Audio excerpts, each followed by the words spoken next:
like there is no tomorrow. Before we got to that, we were borrowing $1 trillion a year.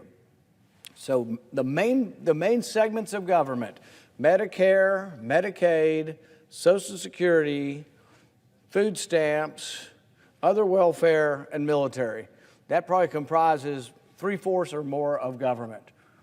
If you look at that on an annual basis, before you get to the extraordinary binge of the last 2 years, we were already $1 trillion short every year, $1 trillion short.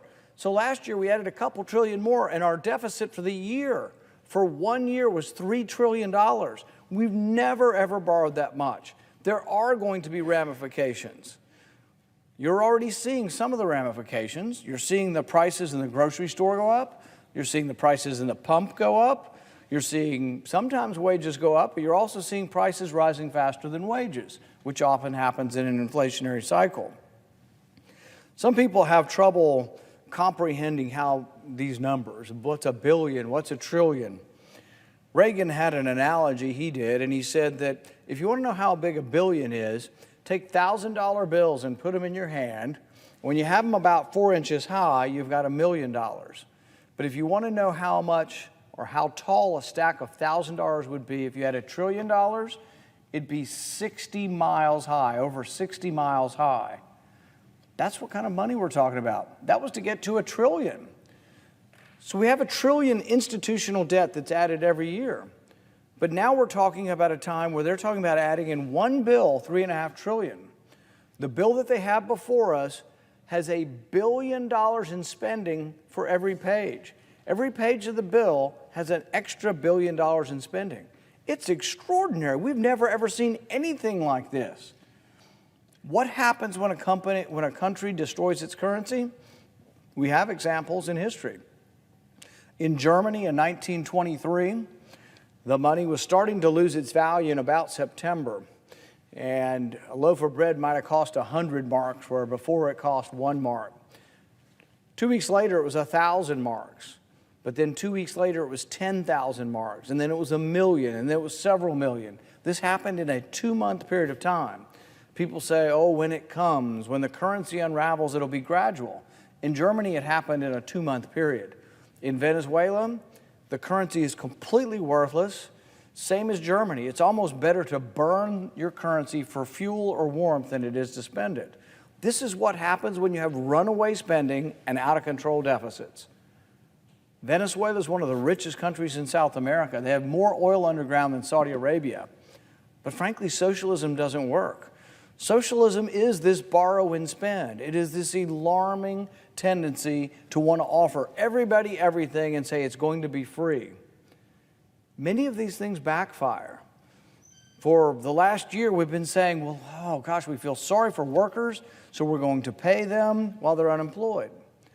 But guess what? If you pay them more than the market wage, more of them will choose unemployment, and more of them will choose unemployment, and more of them will stay unemployed for a longer period of time. We found this out in the 2008 recession. During the 2008 recession, we extended unemployment. It's normally 26 weeks. It's paid for by a tax, and it largely works within the confines of a state-run program. We extended it to 99 weeks, almost 2 years. But you know what the studies found? And this is part of the syndrome we have around here. It's sort of the big heart, small brain syndrome. I think many of these people want to help people. They just don't understand, but what they're doing is actually hurting the same people they're trying to help. So if you extend unemployment to 99 weeks, and then all of a sudden the guy at 99 weeks or a woman says, I need to get a job, and they go to the employer and they say, I've been out of work for 99 weeks, I've been on unemployment. And the other person applying for the job says, well, I've been out of work 10 weeks, and I'm looking for a job. Who do you think the employer hires? Every time. It's a person out of work 10 weeks. The person out of 99 weeks, they're like, there might be something wrong here. We might have gotten to the point where we've lost work ethic. So what have you done to that person that you tried to help? You've actually kept them out of the workplace so long that they become unemployable.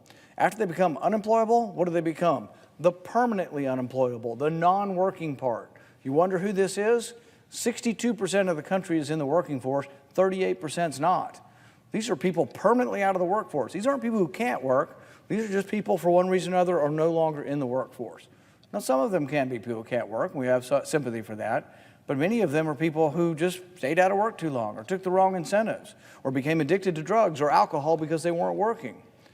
So there are things we can do in our country, but if we're not careful, it's going to slip away from us. I don't want our country to be Venezuela. I don't want our country to destroy its currency. But what we're offering is a more difficult sell, because the other side is going to give you free college and free daycare and free cars and free cell phones. What we are offering is opportunity. What we're offering is the freedom to try to strive.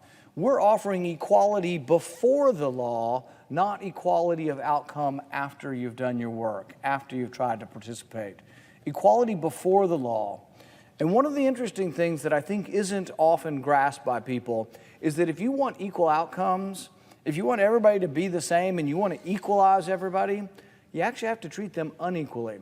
And in our country, it took a while, but we've gotten to the point where people truly believe in the concept of equality before the law. But if you also want to believe in equal outcomes at the end, realize you can't believe in both. They're mutually exclusive. You cannot believe in equality before the law if you want equal outcomes. If you want this so-called equity at the end, you want everybody to be equal at the end, you've got to treat them unequally. Because some people are either born with more talent, born with more money, born with more sense, luckier, work harder. There's a lot of reasons.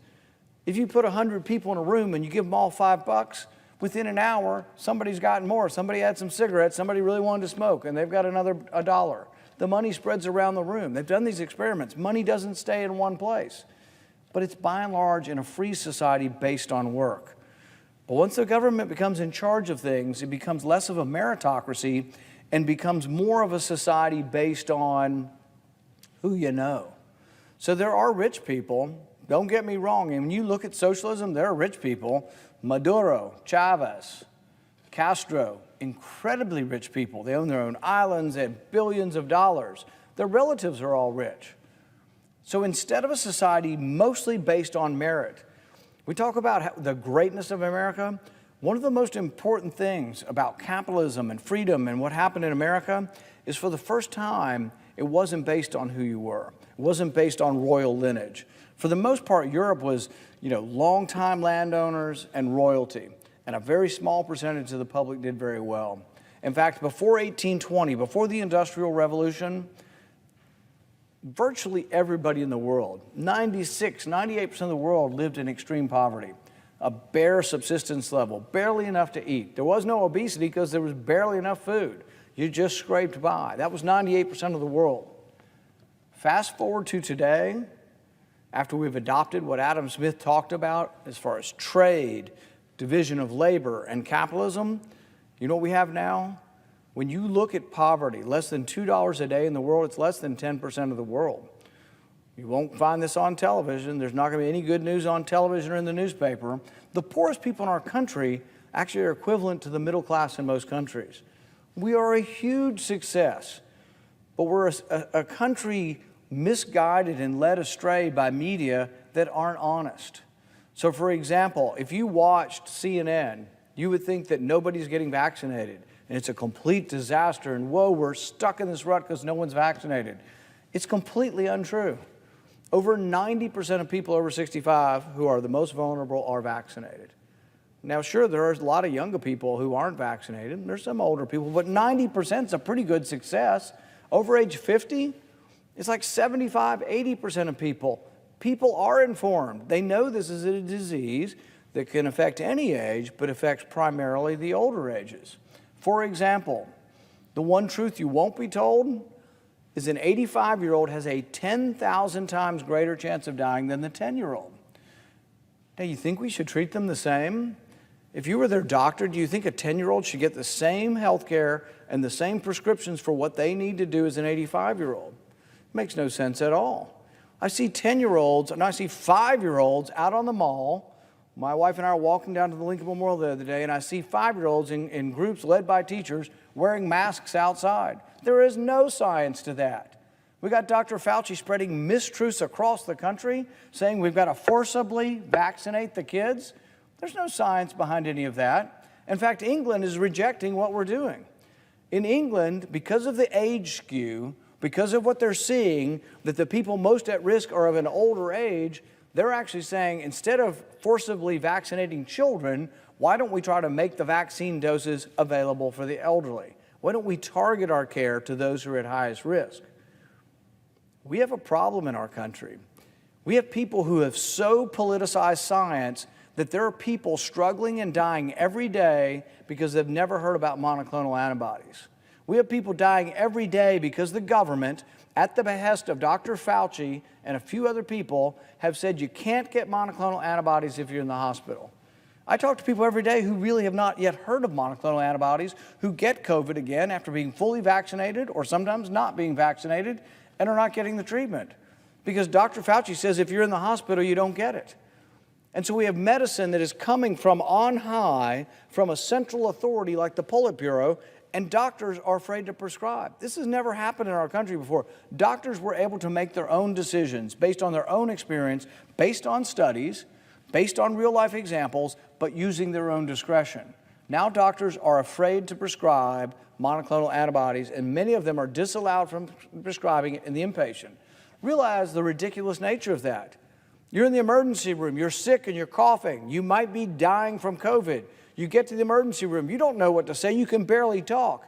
Your spouse has to be able to tell the doctor, please stop in the emergency room. Give them the monoclonal antibodies before they're admitted. Because once they're admitted, we won't treat them. It's the same way with symptoms. You have to have symptoms within the first 10 days. If you don't have symptoms, if you're on day 11, you won't get monoclonal antibodies. It's completely arbitrary. It's